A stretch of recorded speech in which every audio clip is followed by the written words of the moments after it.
What's up, everybody? Welcome into the CSN studios. I'm Sebastian Salazar, and this is Real Fantasy, where we look ahead to the weekend's matchups and try and find that running back sleeper or streaming quarterback or daily fantasy value, anything to help get you over the hump and into the winner's circle. We've got beat reporters from all over the country standing by with the latest on the fantasy situations of their respective teams. But first, let's say hello to our experts. Joining us from NYC, we've got Kay Adams. You can watch her on NFL Network and follow her on Twitter at HeyKAdams. From Stamford, Connecticut, Josh Norris. Check him out on NBC Sports and Roto World, also on Twitter at Josh Norris. Guys, thanks for joining us. Time for our quick hits. Now, last week on this show, we struggled a bit to identify waiver wire pickups that could really help you out down the stretch. But Week 12 brought us some names that just might be able to bail you out come fantasy playoff time. How about Tyreek Hill, the most obvious choice out of several players that proved it's never too late to find a gem hidden in free agency. After his 3-touchdown performance against Denver, Hill went from 60% owned to 65% owned. All right, guys, let's start with Hill. Playoffs right around the corner. Owners who claimed him need to know if Hill can be trusted when the fantasy postseason starts. Kay, I'll start with you. Casey's fantasy playoff matchups, Tennessee and the Broncos, who he just lit up for almost 30 points. He's had a couple of nice matchups, Sebastian, but there's a bunch of other guys I'd rather add on the waiver wire or pick up in free agency to help me out that I think you can trust. It's a sustainability thing. We know what this offense is. It isn't one that's going to target him downfield a ton. He had a couple of touchdowns. You can't bank on him having a rushing touchdown every week or a return touchdown for your team as well. If you take all that away, he had a touchdown and 50 yards. And Macklin's coming back. We don't know exactly how that can shake out. It could help him. It could hurt him. I just don't think the ceiling is that high in this offense. I'm completely on the other end of this. Yeah, but I'm completely on the other end. I think that there's a role for Tyreek Hill in this offense no matter what. Kay, this is the type of player that Andy Reid has wanted in Kansas City since he got there, right? He drafted Dexter McCluster. He drafted some guy named Devin Wiley. He drafted DeAnthony Thomas. Now he actually has a good football player in Tyreek Hill who can be a manufactured touch player if you need him to. I mean, he has 28 targets over the last 3 weeks, something like that. That's absolutely outstanding. And the matchup this week is awesome. I think that Tyreek Hill, and with Jeremy Maclin coming off a multi-week injury, I think he's a top 36 wide receiver play this week, maybe even a top 30K. And moving forward, I think he could be the top option at receiver, not necessarily in the whole offense, but at receiver over Jeremy Maclin. Guys, another name out there that's drawing a lot of attention, Taylor Gabriel. He went from 6% owned to 35% owned. He's only getting like 4 or 5 targets a game, but Josh, he's making the most of those targets. Yeah, I mean, look, Taylor Gabriel's a nice story, okay? That's what it is. And he's an awesome football player with the ball in his hands. But you mentioned it, Sebastian. What we always talk about is volume, and hopefully efficiency goes on to it. Look, he has 16 touches over the last 4 games. And 5 touchdowns on those, but just look, 16 touches. Okay, I don't think this is sustainable in this way like you thought for Tyreek Hill. I think Taylor Gabriel is a nice ceiling play, but I think we've already seen that ceiling, and again, it's not sustainable. How is it not sustainable if you've got 4 weeks of a track record to bank on where he's averaging over 80 yards a game in that time and 5 touchdowns in that time? Matt Ryan is using him. He's fast. This offense is creating these big, splashy plays for him where he doesn't need the targets and the volume. And you've got guys double, triple covering Julio Jones, and you've got Mohamed Sanu stepping up. But Taylor Gabriel is a weapon they're creating plays for. Now they've got the Chiefs. They allow the 6th most pass yards to wide receivers this season. I love this. And he's got the Chiefs, the Rams, the Niners, the Panthers. It's a great schedule for Taylor Gabriel as a flex. He's way less of a flash in the pan in a way sexier offense than Tyreek Hill. Well, all right, guys, here it is. Week 13, and we're talking about Colin Kaepernick as a viable fantasy option. As expected. Guys, not just viable, but a real difference maker for you as a starting QB. He's not leading the 49ers to wins. They've lost 10 straight. But he is putting up big-time numbers, the kind that deserve your attention at this point of the season. So, Kay, we'll give you all the credit here. You've been all over Kaepernick for what seems like months, and yet he's still unowned somehow in almost 60% of leagues. That said, Roto World has him projected as this week's 9th-ranked quarterback. He threw the ball 46 times last week, ran for $113. It was 20-12 cap all over again, Kay. Should he not only be owned, but probably starting in most formats right now? I mean, it's wild. He was the top fantasy quarterback, outscoring Kirk Cousins, who had himself a day, and Drew Brees, who always has himself a day. 25 fantasy points over the last 4 weeks. He's out there putting up those rushing yards, like you said, over 100 this past week. It's not pretty, but it is the difference between reality and fantasy personified, right? You don't want to watch it or see how it happens, but you want to look at the schedule and enjoy it because he's got Chicago, then he's got the Jets, then he's got the Falcons, and he's got the Rams. These are great matchups going into your fantasy playoffs. You got to play him this week and love it and enjoy. Absolutely. Kay, we're talking about the quarterback 6 since he took over as the starter of that team, right? And you talked about the 113 rushing yards last week. That's an 11-point floor, and now he's adding the passing yards onto it. It's absolutely insane. You talked about this week's matchup against the Chicago Bears. On paper, the Bears matchup, if we're talking about all season, might not be a great one, but they're a team that is not getting healthier. Just lost both their inside linebackers who might spy Colin Kaepernick.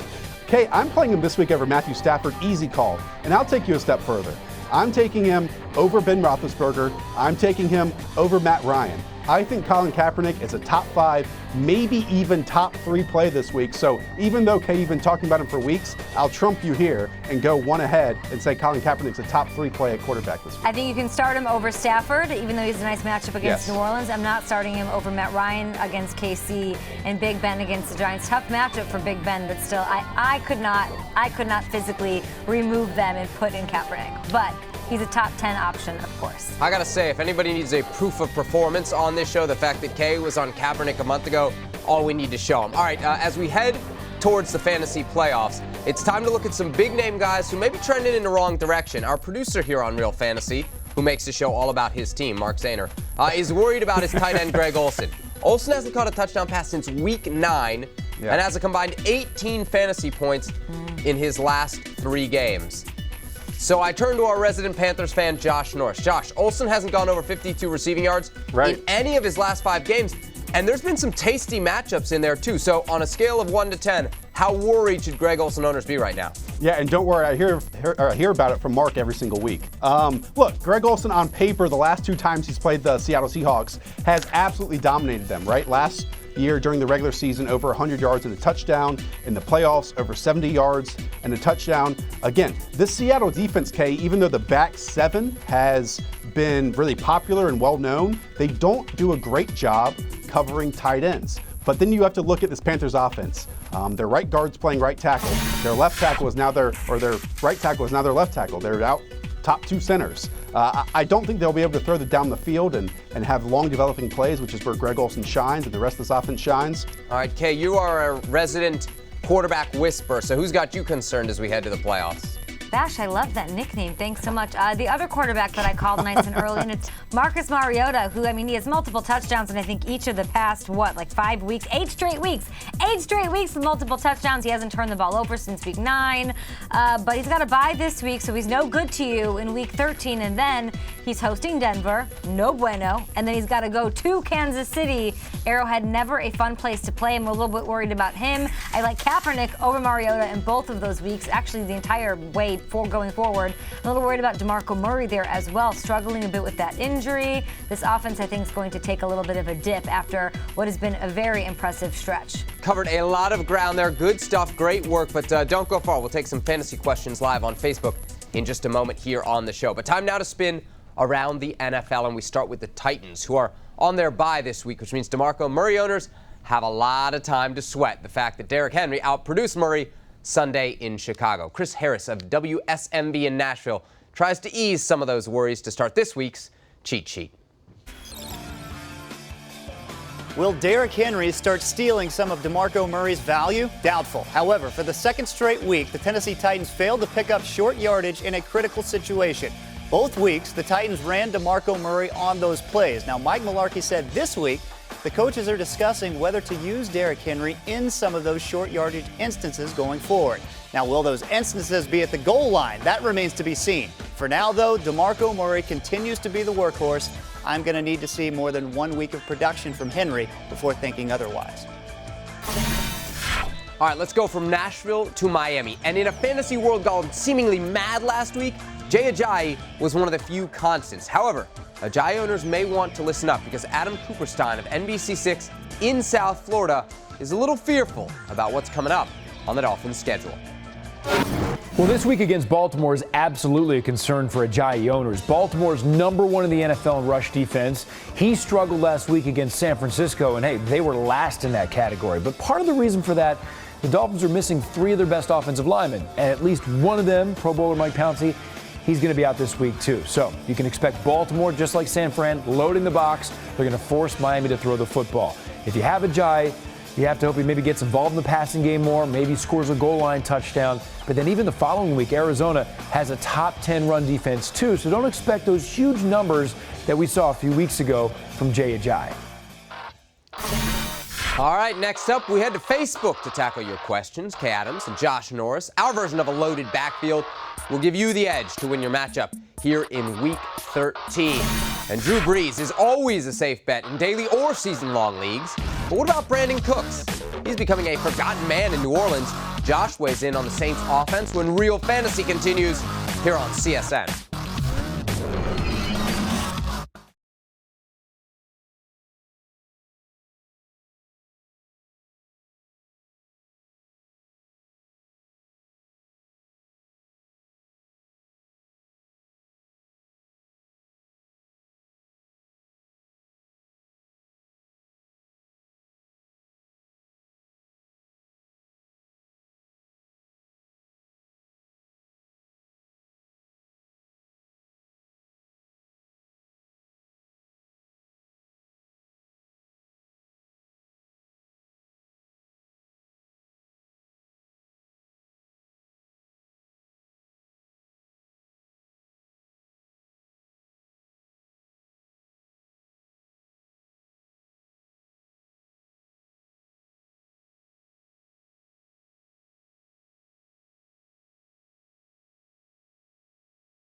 Hey there, everybody. Welcome back to Real Fantasy, a show where everything we do, literally, is aimed at helping you win your fantasy matchup. Nothing more so than what we do every Thursday at 2:45 p.m. Eastern Time when Kay Adams, Josh Norris, and I take all your lineup, trade, waiver wire questions live on Facebook. You can join us by logging on to your local CSN page every week and leaving your questions in the comments section. If you missed us, hope you can join us next week. But in the meantime, here's the best from this week's Fantasy Facebook Live.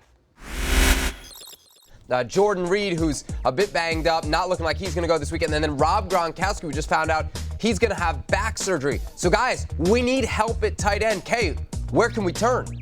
I'll give you 2 guys. I like Cameron Brate this week. A lot of people in the fantasy industry are steering away from him, but he caught 4 of his 5 targets for nearly 50 yards a week ago, and that was against Seattle. He does have 3 touchdowns in his last 5 games. I like Cameron Brate this week. If you're looking for a long-term solution, CJ Fedorowicz. It is the last call. I've been saying his name for the last 5 weeks, and he's still very much so available. He had 16 targets in the last 2 games. He's getting targeted. Right. Brock Osweiler only has eyes for him, and he's been productive. He's got the Packers and the Colts. He's got 8 or more fantasy points in 2 of the last 4 games. Go for it. Yeah, I don't think I would want Brock Osweiler's eyes on me. Look, if we were talking about this from a local perspective, Sebastian, a lot of people are going to point to Vernon Davis, right?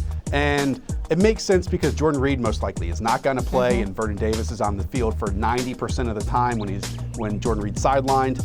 This is a horrible matchup. I don't want to play Vernon Davis in this matchup at all, because the Cardinals on paper, K, are the #1 team against tight ends. And even if he does play 90% of the time, maybe he gets some volume, I just don't think the efficiency is going to be there. Maybe the targets will be, but again, I would not trust Vernon Davis. Angelina wants to know, should I trust Andrew Luck? This time of year, trust is a big thing. What do you think, Josh? Yes, you should trust Andrew Luck. I mean, I know the Jets, again, everyone tries to think that this team is good on defense. Their front three are good, but the rest of that team can be a complete mess. Now, I will say that linebacker core and the safety group has been good at shutting down opposing tight ends, but Andrew Luck, he's going to beat Darrelle Revis, who I'm not going to say he's quit, but he's just not good at football right now. So, yeah, play Andrew Luck. I wouldn't be surprised if he's a top 5 quarterback option, Kay.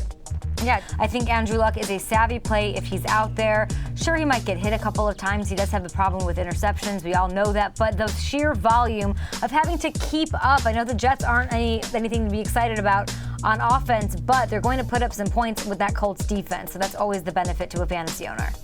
All right, Nicholas Jolly, a fantasy owner here with a flex question. He's got Michael Crabtree against Buffalo. That's one of the highest over-unders on the board this weekend, or Tim Hightower against Detroit. That is the highest over-under on the board this weekend. Kay, where are you going with that? Crabtree. Crabtree is a wide receiver 1. He's got the complement of a 1A and Derek Carr in a nice little matchup there. He gets the volume, big plays. He's always, it's going to be a tough matchup against Buffalo, but how can you possibly bench Michael Crabtree? Guys, great stuff. Facebook folks, hope that helped. Good luck here in Week 13. All right, coming up, Kay has been crushing it, picking quarterbacks in daily fantasy. If that trend continues, it could mean a huge day for Tyrod Taylor against the Raiders. We go all in on DFS next, here on Real Fantasy.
Hey there, folks. Welcome back to Real Fantasy. I'm Sebastian Salazar. It is time for our fantasy formula, where we dive headfirst into the world of daily games. But on this show, we don't sit in our ivory tower and just tell you what to do.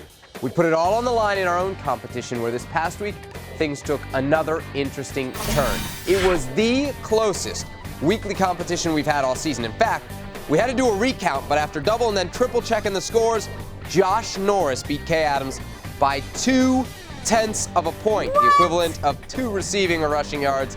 Just insanely close.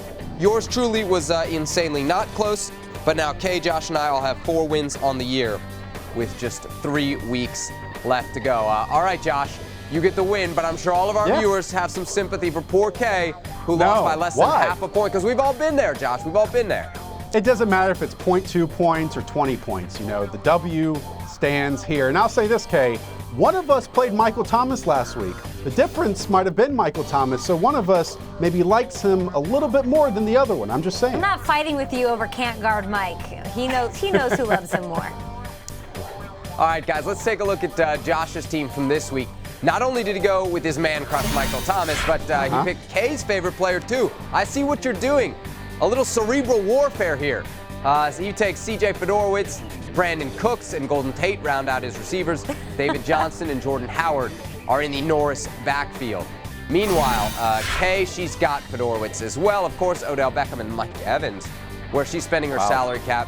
Kay talked about how much she liked Taylor Gabriel earlier in the show, putting her money where her mouth is here, all $5,700 on the Falcons wideout. And Tyrod Taylor looks to continue Kay's hot streak, picking quarterbacks this week in Week 13. I'm in agreement with Josh on all the Saints. I got Breeze, Thomas, and Cooks. Hopefully they'll have big games against Detroit. I'll put LaShawn McCoy and Rob Kelly in my backfield. Tyreek Hill, hoping he continues his hot streak. And give me Tyler Eifert for $6,800 because why not? Had to find a tight end somewhere in the pool. All right, Josh, we'll start with you. Marvin Jones was the guy for the Lions for the first 6 weeks or so. But Golden Tate has slowly started to take his touches away, and you like Tate in New Orleans this week. Why? Well, this is my 4th player in that one matchup, and Sebastian, I mean, we talk about it every single week. Over under a 53.5. The Saints are expected to score 29 points, and Detroit, as road underdogs, expected to score 24 points. So I want exposure in this game as much as possible. And to me, I think that Golden Tate fits the profile of the type of receiver that defeats the Saints more often. But I'll be honest, I wanted to kind of pivot here and drop down from Jordan Howard to LeGarrette Blount, move up from Tate to Tyrell Williams, but I'm going to stick it here and go with Golden Tate. And I think at the very least, Kay and Sebastian, he'll give me about 12 points, and I'll be happy with that because that's a return on value. A tinker-free Josh Norris this week. All right, Kay, I love talking quarterbacks with you because you always get them right. Tyrod Taylor, your pick here in Week 13. What do you like about his matchup with Oakland? I know what you're doing, Sebastian. You're jinxing me by giving me all No, this I'm a Bills quarterback fan. whisperer I'm a love here Bills in fan. Week 13. I did go with Tyrod Taylor because he can always get you those rushing yards. He's got 4 rushing touchdowns in the last 5 games, but now he's got his deep threat back. He's got Sammy Watkins, another week healthier. He was limited last week, but they still connected for a 62-yard touchdown. Tyrod Taylor is a great, valuable option. I think people in the daily fantasy game sleep on him, regular fantasy as well, and he's got a great matchup against the Raiders. The Raiders have given up 44 pass plays of 20 or more yards. That is tied for second most in the NFL. So it all makes sense. A lot of big, giving up a lot of big plays. You got Sammy who can make a lot of big plays. I like Tyrod this week. All right, guys, I got to ask about my team, Tyler Eifert, who I know you guys both always hate on when I pick him.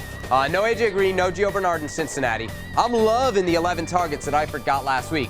But, Josh, does that matter if he's double covered every play? Might have made another terrible mistake. No, I mean, there's a big difference from the last time you took Tyler Eifert when he was just coming back from an injury until now when we just saw him being the only receiving threat on this offense. I like it, especially with this travesty at the tight end position. I mean, we just saw what happened to Gronk. Jordan Reed's hurt. It's either Travis Kelce or Tyler Eifert is the top tight end really this week. And Jimmy Graham, obviously. And I think Tyler Eifert has a strong case for it, Sebastian. Woo! I don't know what to do. You guys are flattering We're my pick jinxing here. you, This never Sebastian. That's what happens. we're doing. All right, hopefully that helps our viewers with their daily teams. Look, one guy we didn't see any DFS picks on is Todd Gurley. A lot of people giving up on the Rams back. Among them, our resident general manager, Charlie Casserly, who explains why Gurley shouldn't be in your starting lineup the rest of the season. Well, when I watch the Rams, the offensive line, it's not very good. He's not getting a lot of holes. You can't run without holes. The second thing is, who do you have to double cover on the passing side of it? through their receivers? Nobody. What that allows you to do is bring another man down in the box and get an extra unblocked defender there that you can defend against the run. So I think the deck is stacked against Gurley because of the offensive line and the lack of the great passing game. They got to get that offensive line fixed and add a receiver, and all of a sudden we'll be talking about Todd Gurley next year. And those who took him first in the draft, next year's the guy to take. Next year you take him first in the draft. This year, hey, nothing you can do now. Bench him. As always, our thanks to Charlie. Time now to look into our crystal ball here on the show. All right, last week the Saints scored 49 points. Big games from Michael Thomas and Willie Snead. However, the three of us here on the show had the same amount of targets and points as Brandon Cooks did. 0. Okay, I bet I know where you're going before I even ask. Michael Thomas. But pick your Saints receiver this week against Detroit.